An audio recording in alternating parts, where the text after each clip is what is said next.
It was just another day for Claire.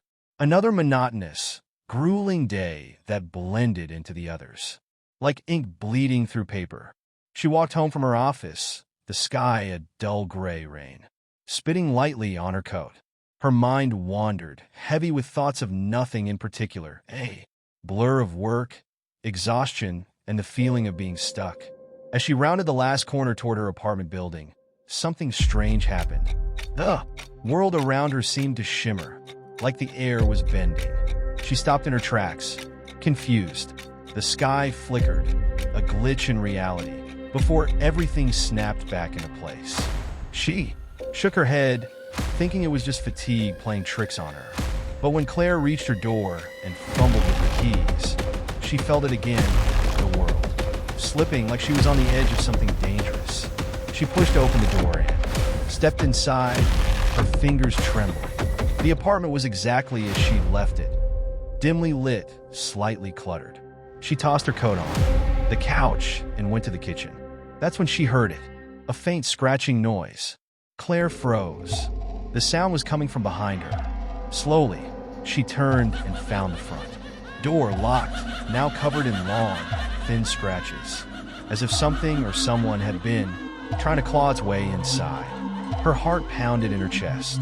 She stepped backward, her breath shallow, and suddenly the floor gave way beneath her feet. She screamed as she fell, not into her apartment, but into complete darkness.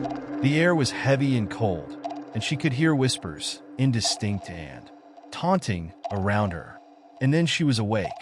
Claire sat up in bed, gasping, drenched in sweat. It had been a nightmare, a terrible, vivid dream. She looked around her bedroom, the early morning light filtering through the curtains. It was over. She forced herself to calm down, to shake off the lingering dread. As she got out of bed and prepared for the day, she couldn't quite shake the feeling that something was wrong, but everything seemed normal. She grabbed her keys, stepped outside, and walked the familiar path to work. Except the same shimmer happened again, just as it had in her dream. A flicker in the world, a glitch she couldn't ignore. By the time she arrived at the office, her heart was racing, her mind spinning. Was she losing it? Was the stress of her routine finally breaking her? The day passed in a haze, the discomfort gnawing at her. It wasn't until she left work, once again, heading home, that the full horror of her situation revealed itself. As she stepped into her apartment that evening, the same scratching noise greeted her, louder, now almost violent. Her body stiffened with fear, but before she could react, the floor disappeared beneath her again. She screamed, tumbling into the darkness once more. This time, she hit the ground hard. She wasn't in her apartment. She was in a cold, narrow alleyway surrounded by tall, decaying buildings. The sky above her was unnaturally dark, not like night, but like an absence of all light. Her heart raced, and she scrambled to her feet. A noise behind her sent a jolt of terror through her. She turned to see a shadow, tall, thin, and writhing, moving toward her. She backed away, but the shadow was fast, faster than anything human. It enveloped her, its cold tendrils wrapping around her neck, her arms, her legs. Claire tried to scream, but the sound was swallowed by the shadow. She felt a sharp pain in her chest, as if something was being ripped out of her. Her vision blurred, her limbs went numb, and then everything went black. She woke up in bed, gasping for air, her heart racing. She was back, but the relief lasted only seconds. Claire realized something was terribly wrong. The scratch marks were still on the door, deeper now, more violent.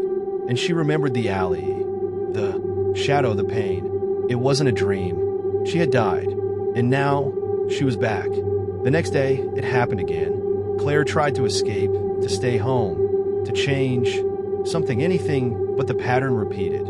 She left her apartment, the world flickered, and she found herself in a new nightmare. One day, she was hit by a car that came out of nowhere, her body crushed beneath the weight of it. The next, she was in her office, where the windows shattered and jagged glass rained down, slicing her throat. Every day a new death, Every day, more horrific than the last. And every time, she woke up in her bed, only to begin the cycle again. The scratches on the door grew worse, now streaking across the walls, as if the universe itself was trying to tear her apart. Claire had become trapped in a parallel world, an endless cycle of death and rebirth. No matter what she did, no matter where she went, she couldn't escape.